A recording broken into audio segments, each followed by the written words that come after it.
Karena secara diri sebagai jiwa atau sebagai anfus, manusia ada diri yang lahiriah dan ada diri yang batiniah yang berada di dalam jiwa.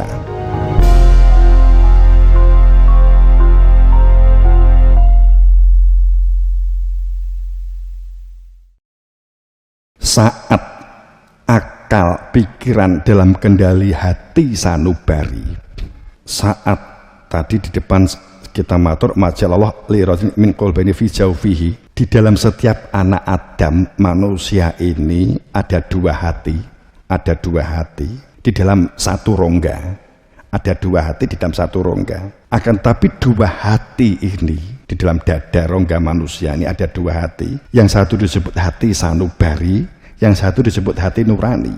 Jika hati sanubari ini berfungsi, hati nuraninya mati. Jika hati nuraninya berfungsi, hati sanubarinya mati. Berfungsinya hati itu pada saat gerak-gerik aktivitas yang kita lakukan, yang manusia lakukan, itu selalu berorientasi pada materi untuk materi, dunia untuk dunia, nafsu untuk nafsu.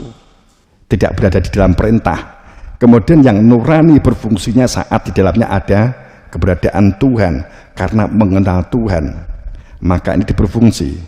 Saat akal pikiran dalam kendali hati sanubari, serakah, angah-angah, digerakkan iri, dengki, merasa hebat, merasa diri lebih, semuci, maka akal pikiran akan terjajah oleh angan-angan, terjajah oleh keinginan-keinginan, terjajah oleh kehormatan, kemuliaan, kesucian, keluhuran, dan keagungan yang selalu dihubungkan dengan materi. Akibatnya terikat oleh kebendaan materi dunia dan diri yang lahiriah. Akibatnya terikat oleh kebendaan material dunia dan diri yang lahiriah. Maka jiwa mudah panik, jiwa mudah was-was, jiwanya kosong, jiwanya rapuh, jiwanya mudah goncang, pikirannya akan berhalusinasi dan delusi. Saat seseorang jiwanya terikat, melekat, kumandel pada hal ikhwat duniawi dan diri yang jasad lahiriah, maka untuk bermuhasabah atau mengkoreksi diri, mengevaluasi diri, melakukan dasar tobat, melakukan tafakur, dan untuk menjadi ulul albab, untuk menjadi orang yang berada di dalam inti kehidupan, ulul albab, yakni mereka yang kejadian langit dan bumi bergantinya malam dan siang dilihat sebagai tanda mengadanya keberadaan Tuhan, supaya keberadaan Tuhan dikenali sehingga dapat menyatakan ya dzakurunallah qiyaman wa qu'udan wa ala junubihim, untuk dapat menghadirkan keberadaan diri Tuhan, ya dzakurunallah, keberadaan diri Tuhan yang punya nama Allah dalam keadaan duduk, berdiri, berbaring, beraktivitas, dan segala semua aktivitas yang dilakukan, ya Allah qiyaman wa qu'udan wa ala junubihim, ulul albab, menghidupkan kehidupan dan menyelamatkan. Hidup akan terasa berat, hidup akan terasa rumit saat jiwa terikat pada hal ikhwal duniawi dan diri yang jasad, pikirannya buntu, hatinya gelap, dan kita selalu dalam prasangka dan memprasangkai orang lain, selalu menilai orang lain. Diingeti sidik, rumongso wis dikoreksi, orang pada saat memandang sudah merasa menjadi perhatian dunia, kan gitu tak? Kemudian kebahagiaan, ketentraman, kemerdekaan itu yang dijadikan standar tolak ukurnya adalah kebanggaan, kesenangan angka-angka, teks-teks, konsep, ya. Ini kan. Dan jamaah rahimakumullah sederek yang berbahagia, dan jika sudah mendarah daging menjadi mindset, ini yang saya akan tekankan di sini, ini di akhir-akhir. Dan jika sudah mendarah daging menjadi mindset kehidupan seseorang, sehingga akan sulit melakukan pengendalian diri, berat untuk melakukan perilaku sabar, takut untuk melakukan jihadun nafsi, berjuang untuk menjadi manusia yang istiqomah dan tumak ninah. Istiqomah itu orang yang ajak di dalam hatinya itu karena ada zikir, sehingga akan melakukannya itu adalah sadar sebagai hamba yang bisa bergerak, bisa melakukan apapun, tujuannya kembali kepada Tuhan yang berada di dalam diri itu. Dan tumak ninah, dan bahasa yang kemanajemenan, memiliki komitmen sungguh-sungguh dan konsisten, itu menjadi berat, hanya berhenti pada harapan dan kosong. Jika telah mendarah daging menjadi mindset, maka kehidupan akan penuh dengan konflik, akan mudah bingung, tidak bisa menjadi bijak, mudah judek. Kok gelana dewi iki hanya bahasa pengganti geblek, kan gak dong ya. Tidak tahu apa yang diperbuat, tidak tahu cara dan bagaimana melakukan sesuatunya. Jiwanya goncang, energi dan biaya yang dikeluarkan akan besar. Katakanlah demikian, jika kebahagiaan, ketentraman itu adalah umpamanya kendaraan untuk dapat menghantarkan, untuk dapat bermujahadah, itu adalah kendaraan. Jika mindsetnya ini, kebahagiaan, ketentraman itu adalah kendaraan umpama, maka energinya besar dan biayanya yang dikeluarkan besar. Faham maksud saya? Akan tuku mobil padahal tinggal ngawe di jalan raya bis mandek, kan pamannya kan begitu. Makanya pada saat orientasi kehidupan material yang dijadikan sebagai pedoman hidup itu menjadi mindset karena tidak mengenali hakikat, maka energi dan biaya yang dikeluarkan akan besar. Pendidikan itu intinya terbentuknya perilaku dan karakter diri yang berada di dalam.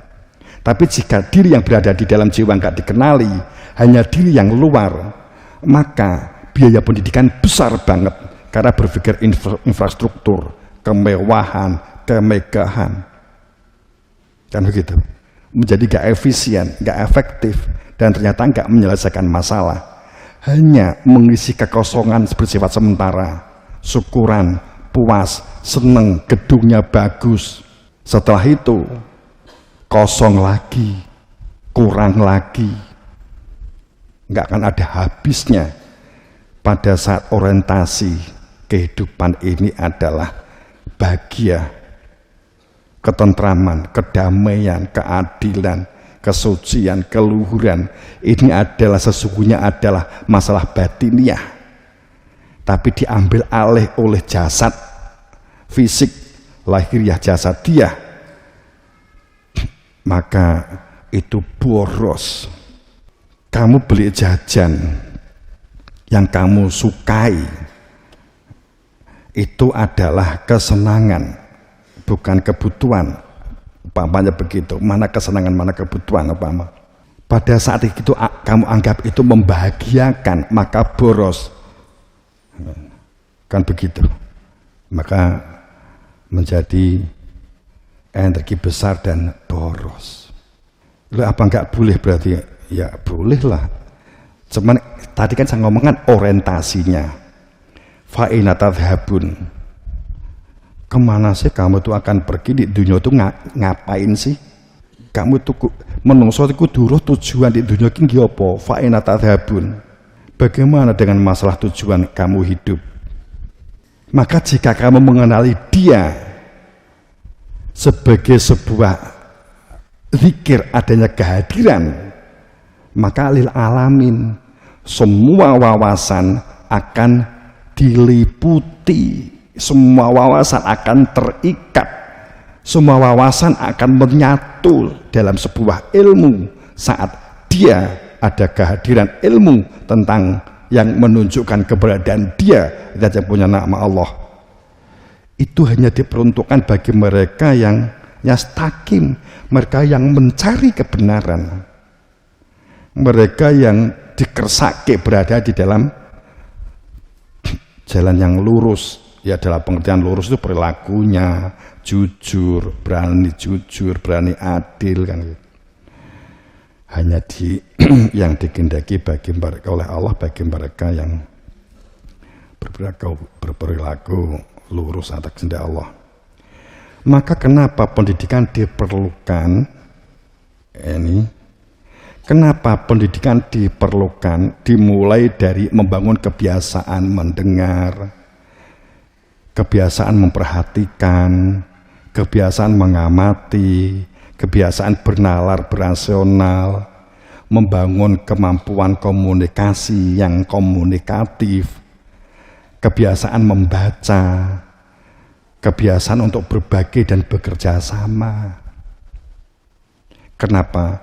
Karena mindset itu kalau sudah jadi, jika mindset itu sudah jadi dan tidak tepat atau bahkan mungkin salah, membenainya ngelurus gini wangil, malas, aras-arasen. Kita tahu itu nggak benar, tapi karena itu sudah menjadi mindset, jadi kebiasaan kita, menjadi kebiasaan seseorang untuk membaca itu menjadi berat, ya kita menjadi semakin rumit. Saat kita tuh bolos sekali, 2 kali, 7 kali, wes tuman menjadi mindset, itu akhirnya ngajak teman.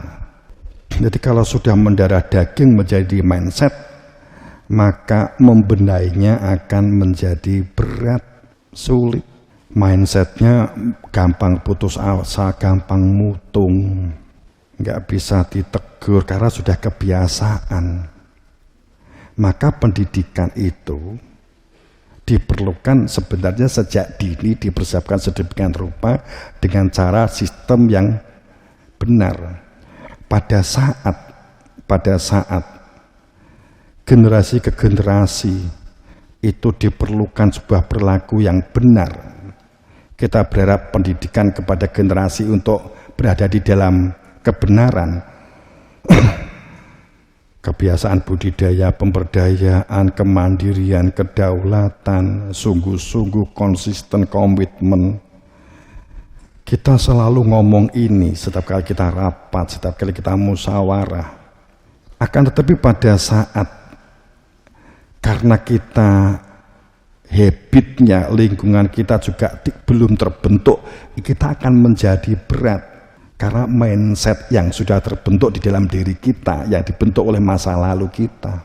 Maka pada saat awalnya membangun sebuah komunitas yang berkemajuan, komunitas yang membangun seseorang untuk dapat melakukan budidaya pemberdayaan, untuk saling support, saling mendorong, itu membutuhkan, awalnya pasti membutuhkan energi, membaca, memaksa diri, ada pendidikan formal supaya yang lain juga ikut memaksa untuk melakukan itu.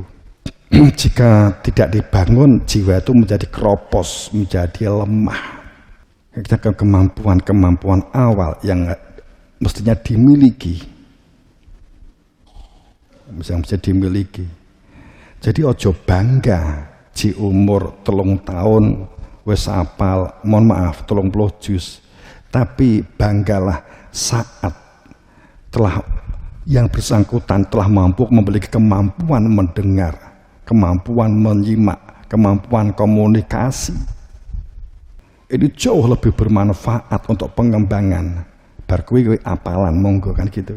Ini yang butuh diperhatikan sebenarnya.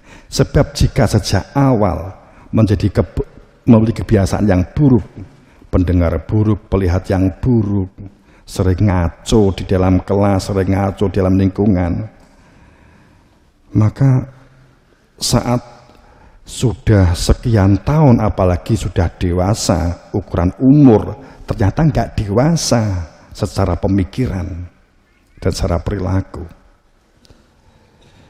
Itu yang kita alami kan gitu kan. Banyak orang yang menutupi bahwa biar dia anggap dewasa, tidak berani menghadapi fakta dirinya.